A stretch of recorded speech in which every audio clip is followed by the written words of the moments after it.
I'm Kent Justice reporting to you live in southern St. Johns County. When you go over the Bridge of Lions in St. Augustine and you come down, you're St. Augustine Beach, Butler Beach. This is Crescent Beach, and this is the force of Hurricane Irma on full display.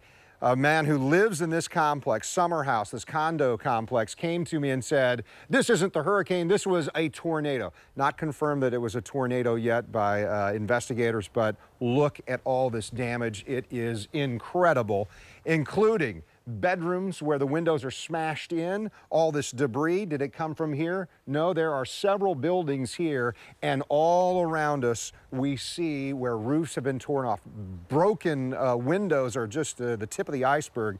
There is damage all over. So this is just one of those examples. But Florida's recovery from Hurricane Irma varies across the state, from the destruction we're seeing here to the destruction in the Keys, to the flooding and the power failures that we've seen in Northeast Florida. I want to show you video now from the Sky 4 drone showing crews as they work to repair a street light today in Jacksonville.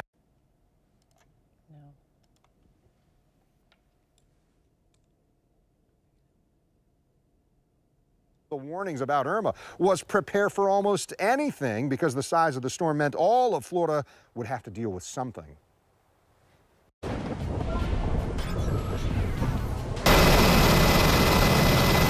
Governor Scott and Adjutant General Michael Calhoun, they've been elbow to elbow throughout the past week or more. Planning and preparation meant taking action, so the destruction, like they saw in this flyover in Jacksonville, could be managed by emergency responders already in the right places. You know, that's what people have to understand. They've got to listen.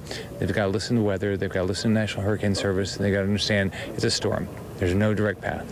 And that's what we saw with this. No one thought Jacksonville would get the flooding it got early on, and in the last, 36 hours or so, a lot of flooding came here. A lot of people were hurt. Major General Calhoun leads the National Guard, and his guardsmen lead the charge to support recovery efforts. Calhoun says decisions made early in the storm can save lives, and that's at the top of the mission priorities for the National Guard. We were able to get pre-staged, pre-deployed, and in place to minimize the impact of any damages to Florida. And currently what you're seeing right now, we've got 16 aircraft in the air, another 6 coming on, and we're staged wherever the state emergency department needs us to be. And I'm glad that we were in earlier so we can get out, as opposed to now just coming in behind it.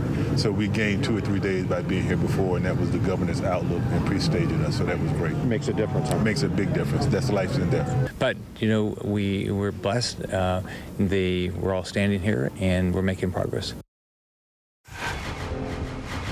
Governor Scott and Mayor Lenny Curry from Jacksonville sat right across from each other on the Black Hawk as we surveyed the damage. They both agreed, as I heard them talking in the headset, that they were so thankful that there weren't more lives lost. They also agreed there's a lot of work to be done in seeing all of Florida, and Northeast Florida specifically, rebuild.